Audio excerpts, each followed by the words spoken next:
Welcome back to our next lesson for the Private Pilot Online Ground School for traffic patterns. We'll try to go ahead and get started here as quick as we can, looking at the rules and procedures associated with flying a proper traffic pattern at a controlled and an uncontrolled airport. Okay, why? Well, every flight begins and ends at an airport or other suitable landing area. It's essential that every pilot learns the traffic rules, procedures, and pattern layouts that may be in use. We'll talk about the pattern, we'll talk about controlled fields, uncontrolled fields, runway orientation, proper spacing, right-of-way rules, and hazards. At a controlled airport, a pilot receives a clearance and pertinent pattern information. At an uncontrolled airport, it is up to the pilot to determine the pattern direction and comply with appropriate rules. Standard patterns are 1,000 feet AGL for small aircraft, generally have left-hand turns, and the chart supplement is where you would find non-Saturn patterns or altitude. So the legs of the pattern, and you can see in the picture as well and follow along, but upwind is on the extended runway centerline as you're taking off. Crosswind is perpendicular to the upwind, and it's 1/2 to 1 mile offset from the field. Downwind would be parallel to the runway, again 1/2 to 1 mile offset. Perform before landing checks and begin configuring for landing. Start your descent abeam the landing point and turn your base 45 degrees from the landing point. Your base leg is going to be perpendicular to the runway.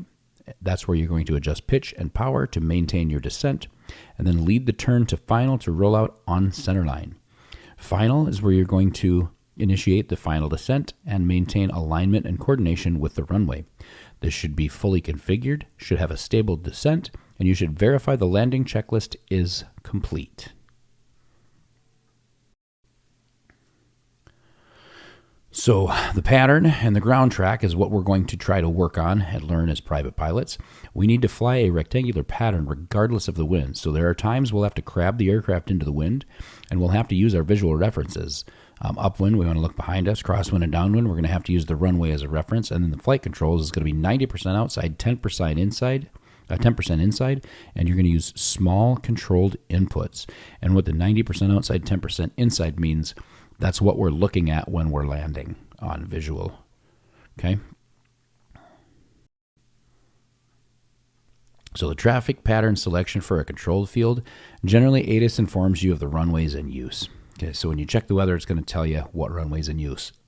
It's important to contact the tower 10 nautical miles from the airport with your position, intentions, and ATIS identifier. If you're in Class Charlie or Bravo, remain outside of the airspace and contact approach control. Okay, the pilot will then receive a clearance to approach or depart from the tower or ATC, and they're going to tell you the pattern entry and departure procedures for what you're working on. At an uncontrolled field, Flight Service, FSS, not ATC, will provide advisories for the wind, runway, altimeter, known traffic, and NOTAMs. Arriving, you're going to initiate contact 10 miles out with a tail number, altitude, aircraft type, and location. And departing, you'll transmit your tail number, type of flight, destination, and services desired. If you are on an uncontrolled field where you're self-announced on a CTAF frequency, you're just going to announce your position and intentions on CTAF, and you're going to monitor other aircraft's radio calls and then coordinate yourself and their traffic as needed and necessary for safe flight. So we won't spend a lot of time on this chart. You could pause the video here if you want to take a peek at this or take any notes on this. Other than that, we're just going to skip by this. Okay, so looking at this now, we're going to observe other traffic and conform to the pattern in use. If there's no other traffic, we're going to use ground indicators and wind direction. Okay, our plan is to overfly the field 500 to 1,000 feet above the pattern altitude and always enter the pattern at pattern altitude. All right, so this is also in the PHAK or Pilot's Handbook of Aeronautical Knowledge, so you can look at this graphic. But this shows you the different windsocks, tetrahedrons, or wind T's. And that just gets you the direction of the wind for how it's coming across your runway. And then you have landing indicators on how the base to final leg would be turned on these runways. So there you can see some right-hand patterns and some left-hand patterns, and then the ability to see the wing here on the right side of that graphic. Again, this is just a basic intro right now. You will learn more about these things, what they mean, how to read and use them as we progress into your training. So to select how you're going to enter the traffic pattern at an uncontrolled field, this arrival, you have a few different options. We could have a downwind pattern entry where we just enter on a 45 degree to the midfield downwind, okay? And then there is a couple of different types of midfield pattern entries. So on the left-hand picture, we'll do a teardrop, which will cross the midfield at 500 feet above the pattern altitude. And then you're going to descend to the altitude of the pattern, well clear of the pattern, and then enter on a 45 to the midfield. So you're going to teardrop down, and then as you're teardropping down on that 45 near midfield is when you will descend down to pattern altitude. And then your alternate midfield entry, the one pictured on the right, you're just going to cross right over the midfield and turn downwind. And that's typically done at pattern altitude as well. We do want to stay as close to the middle of the field as possible on both of those maneuvers. And the biggest reason why is any departing or approaching traffic is going to be at pattern altitude at the ends of the runway. So in the middle of the runway is where they're going to be at their lowest altitude. So that would be the safest place for us to fly over, is right in the middle. So runway orientation, so you can visualize with your position heading indicator. Downwind is the reciprocal of the landing runway. So if your wind is coming from 180 and you're landing on 180, your downwind is going to be 360. So your base is going to be 90 degrees off in the direction of the pattern, and the final is going to be the same as the runway number. So 180 will be final 18.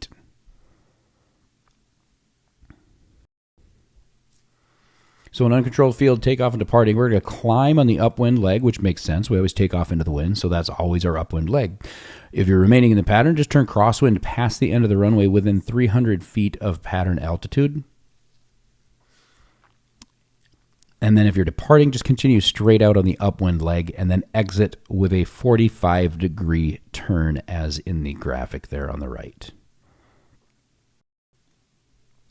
So pattern spacing, be aware of other aircraft in the pattern. Watch for them outside all the time, and listen for those entering and exiting the pattern. So just make a mental image in your head of the other aircraft and where they're at in relation to you.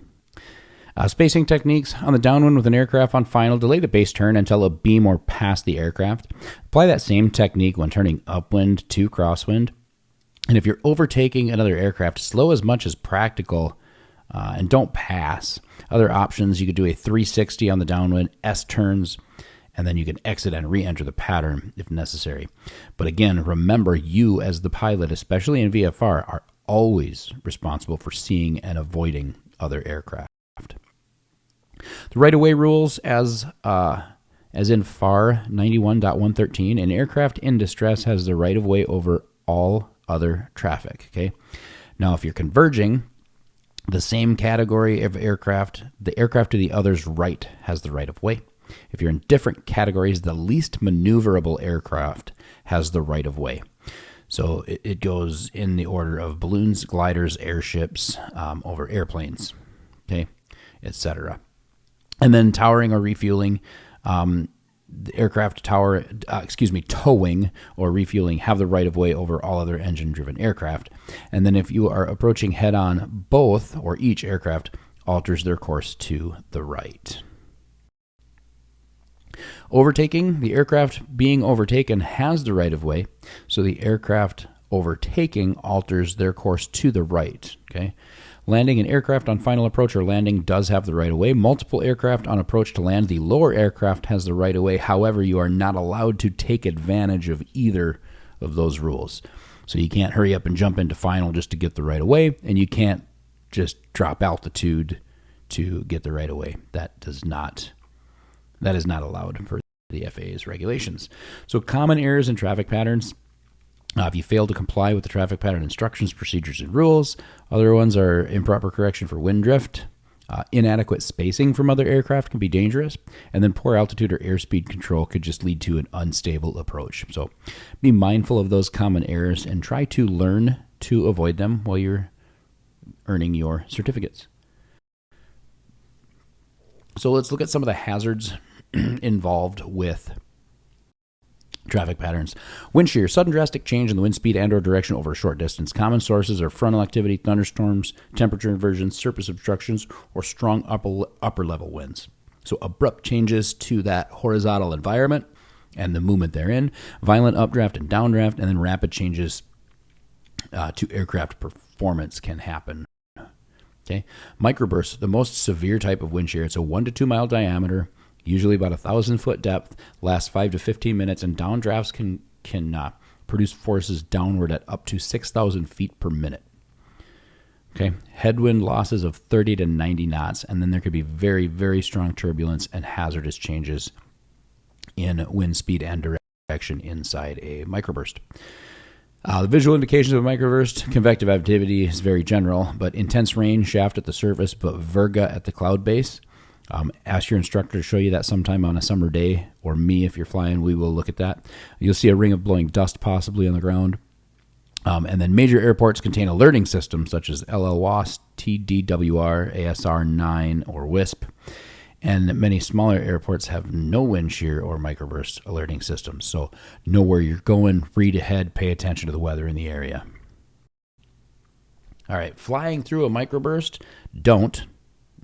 First of all, don't.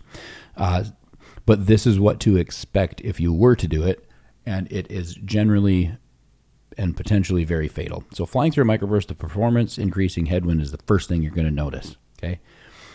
Then you're going to have some severely performance decreasing downdrafts, rapidly increasing tailwind and decreasing performance, and then the potential to force the airplane to the ground. So again, on the microburst, just avoid them. If you can, they're hard to see, but any chance you can, just avoid them. Wind shear, again, avoid it if possible. If you're unable to avoid it, just follow the manufacturer's procedures for your aircraft. And the takeoff go-around procedures in wind shear is max power, pitch for max climb, but do not stall the aircraft. And if you're descending and within 200 feet AGL, increase the pitch attitude as much as possible without stalling. The intent is to keep flying as long as possible in hopes of exiting the shear, the wind shear. So wake turbulence is one we've got to pay attention to. This one we can see and avoid. I mean, technically you can't see it, but we understand how it forms, where it's from, where it's at, and then it is our job to avoid it. So the causes of wake turbulence, that's the difference between high and low pressure above and below the wing. That's where the air moves outward, upward, and around the wingtip. So we call these wingtip vortices, okay? All aircraft generate these wingtip vortices, or this wake turbulence in flight. The larger the aircraft, the stronger the vortices. And the other thing to note is they are the strongest when an aircraft is heavy, has not put any flaps in, and is not going very fast. So clean means the flaps aren't deployed. So heavy, clean, and slow is what causes that the most. It's extremely dangerous because the rolling moments can exceed control authority and or cause damage. So it can really, if you're in a Cessna and you're behind a big 747, it can literally flip you upside down and force you to the ground if you're close enough to the ground. I mean, it's very, very, very dangerous. So this exists in all phases of flight, but it's usually the strongest at departure, and one further I'll go to landing as well.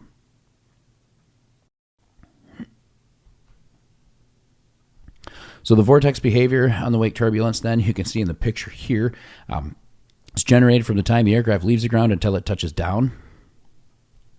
They remain about a wingspan apart and drift with the wind above the ground effect altitudes. Okay, above ground effect altitudes. So that is about a wingspan of the Earth, too, above that. So they can sink at several hundred feet per minute, slowing descent and weakening over time. Close to the ground, 100 to 200 feet, they tend to move laterally at approximately 2 to 3 knots. And then the crosswind decreases the lateral movement of the upwind vortex, and it increases the movement of the downwind vortex. So to avoid, if you're departing behind another aircraft, just rotate prior to their rotation and climb above their flight path. Now, if you're in a small aircraft and a big jet just took off, you can't outclimb them, so then you're just going to wait 4 to 6 minutes, let it kind of clear the area before you take off.